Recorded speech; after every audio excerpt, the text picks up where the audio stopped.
Sam Lesser parks the bus near a pier and sets it ablaze. The fire starts to consume the bus, and smoke begins scurrying to the sky. Nearby, a fisherman attempts to light his cigarette. He flicks the worn lighter time and time again, but his cigarette never burns.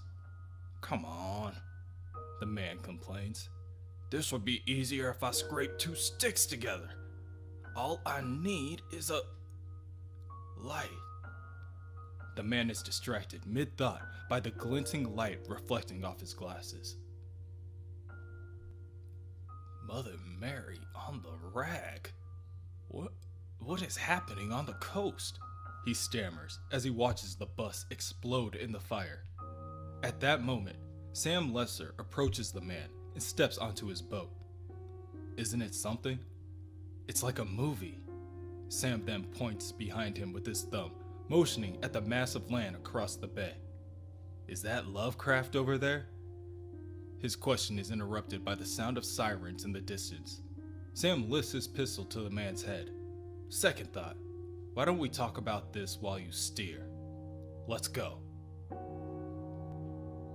On the property, in the well house, Bodhi sits on the windowsill with a flashlight and a jar containing a lightning bug.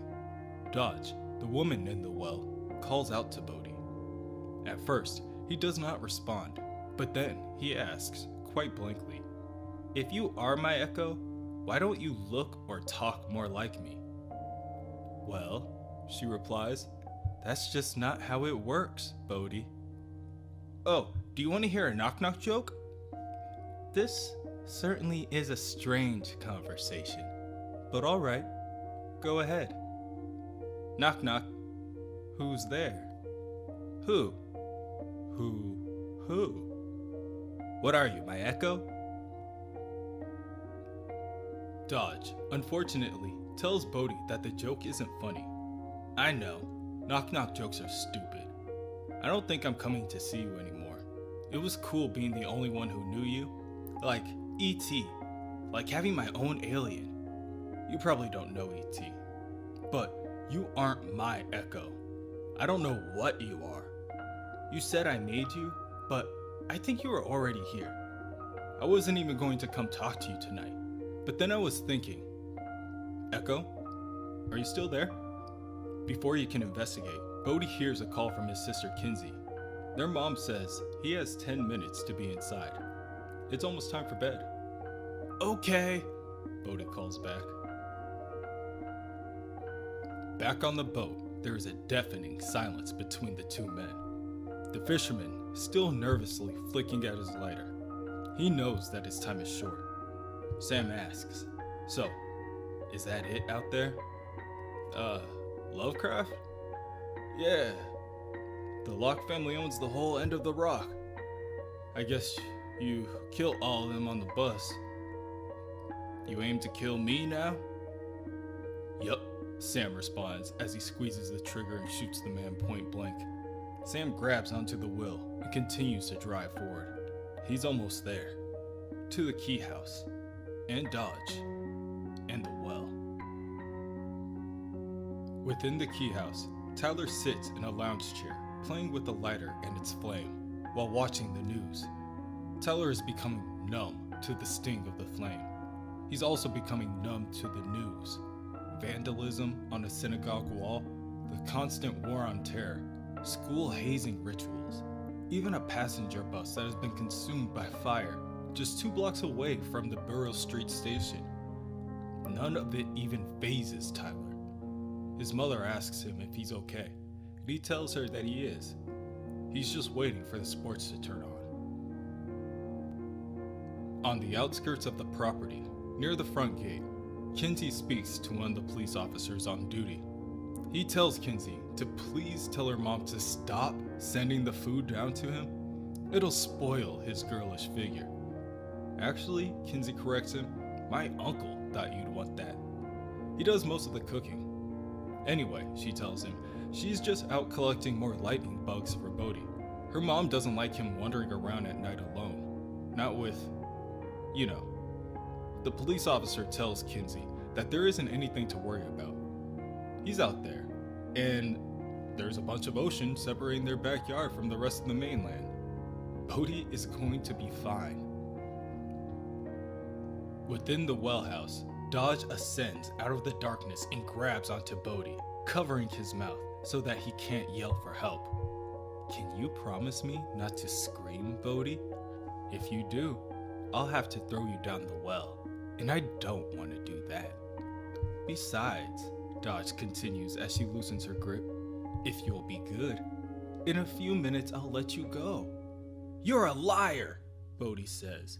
You're just saying that like you said you couldn't get out the well.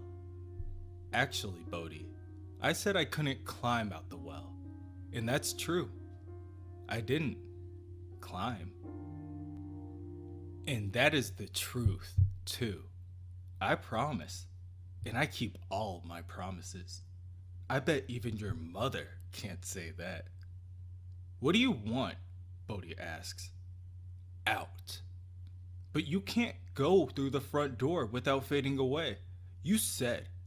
Unless that was a lie too. No, that was true. I really am an echo of my former self, but I won't be leaving by the front door. The anywhere key, Bodhi concludes. But I don't know where it is. Do you? No, your father took great pains to make that one hard to find, as if any of the keys in this place could stay lost. You're a smart boy, Bodhi. I think by now, you already know how we're going to find it. I'm glad you came to see me tonight. You saved me a step. I was going to have Sam bring you to me. Bodhi flinches at the sound of his name. Poor, brilliant Sam. Did you know they skipped him over 8th grade after he finished the entire year's reading in 9 days? His mother celebrated with her 2nd arrest for drug possession in a year. He killed my dad, Bodhi whispers. That's not the only thing about him that matters, you know. Yes, it is. So, what brought you around to see me, Bodhi? So late at night, especially if you decided you don't trust me anymore. Tears begin to form in Bodhi's eyes. You knew something about my dad, so I figured if you really are an echo, you must be an echo of someone who knew him. I just want to know who. Dodge winks at Bodhi and tells him, my names are Legion, Bodhi. But I'll tell you what, in a place called Once Upon a Time, your daddy would have done anything to make me happy. And before tonight is over, you're going to feel the same way. Outside, on the property, Kinsey calls out for her brother for some time. His 10 minutes are up. Finally, when she sees a light shining her way, she believes that it can be no one else but her younger brother. Kinsey covers her eyes from the blinding light. So, did you catch a big mess of fireflies? I got a few, but they're fast little... Hey, Bodhi, you wanna not shine that thing my way? She doesn't receive an answer. Instead, she is struck on the side of the face with a heavy metal flashlight, causing her to spit out blood and fall to the ground. Her mouth, already beginning to swell, also starts flooding with even more blood. She cannot speak. She urgently attempts to crawl away, but Sam steps on her back and starts to apply pressure to her spine. Then, he beats her with the flashlight until she stops moving, and then he continues to beat her until he breaks the flashlight's lens through sheer force. There is nothing but silence on the property as Sam Lesser approaches the Keyhouse. With Kinsey thrown over his shoulder, he examines the area in order to find the most advantageous entry point to the residence. As he passes the basement door, he hears a muffled voice speaking from downstairs. Mrs. Locke and Duncan are arguing about the keys to the doors. There's always been something faulty about some of the locks in the doors. Sometimes, Duncan tells her, the keys just stick, and you just have to jiggle it a little bit. Sam throws Kinsey's unconscious body on the ground and descends the steps into the basement. He he hides behind a wall and peers over to find Duncan and Mrs. Locke, Nina, entering the wine cellar. Duncan explains to his sister-in-law that he has been worrying about her. She certainly has been drinking more lately. "What'd you say?" Nina asks. "Nina, I think you're going to need help." "Wow, you aren't kidding. I can't find a thing in here. Where are the bottles my mom sent?" Duncan sighs and tells her that he put them on the high rack. It's organized by region. Everything from Napa is on the left. Sam waits for Duncan to enter the cellar. He then sneaks to close the door and silently turns the key to the lock and returns to Kinsey to drag her limp body to the basement. Hello? Duncan asks. Nina, however, is a little quicker to anger. "Hey, that's not funny. Open the fucking door." Nina begins to viciously hammer at the thick wooden door with her cane, calling for her son Tyler to help, to grab the others, to run, anything. She continues to bludgeon at the doorway until her cane breaks. Tyler, still watching TV, hears a noise coming from the basement and rises to his feet to inspect the area. Tyler opens the door to the basement only to be greeted by Sam Lesser. "Be calm, Tyler. No sudden moves and all that stuff. Now, let's go downstairs."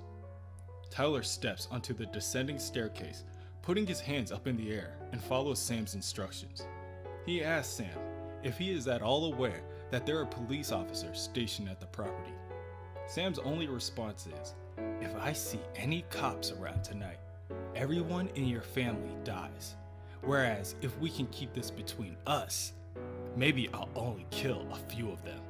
Sam kicks Tyler square in the back, off of the staircase, breaking and splintering the wood as Tyler crashes to the floor. Tyler lands face first on the floor, and when he looks up, he sees his sister dripping with blood barely a yard away. He scurries to his feet and kneels down in order to examine her closer. With Tyler now being distracted, Sam walks over and slowly picks up a piece of wood from the broken staircase and, with all his might, swings it and knocks Tyler on the side of the head. Sam then grabs his gun and drags Tyler closer to the cellar door. "Mrs. Locke, I hope you're listening. I'm out here with Ty. There's something I want. Something your husband wouldn't give me. I hope you can, because if you don't, I'm going to kill Tyler. Then I'm moving on to your other children. Give me what I want, Mrs. Locke, or they all die." Within the well house, Dodge, the Echo, tells Bodhi that it's time. She asks Bodhi if he finds it at all curious that there has been nothing but silence for the last half hour. No one has yelled for him. No one has come looking. And that is because Sam is up there, trying in his clumsy way to get Dodge what she wants. "Is he going to kill my mom?" Bodhi asks. "I think there's an excellent chance he'll kill them all. There is only one person who can turn Sam Lesser off and save your family now. Me. Run away, little Bodhi. Run and get the anywhere key and bring it to me. Straight away. Don't be seen and don't try to get the police. Sam will kill them for sure if he sees police, Bodhi. Get the key and bring it back. Set me free and I promise you, I will allow Sam to do no more harm to your family this evening." Bodhi scrambles and leaves Dodge, running at full speed in the direction of the Keyhouse. "I told you already, Bodhi. I don't make promises lightly, but when I do, I always keep them. Go now. Fly away."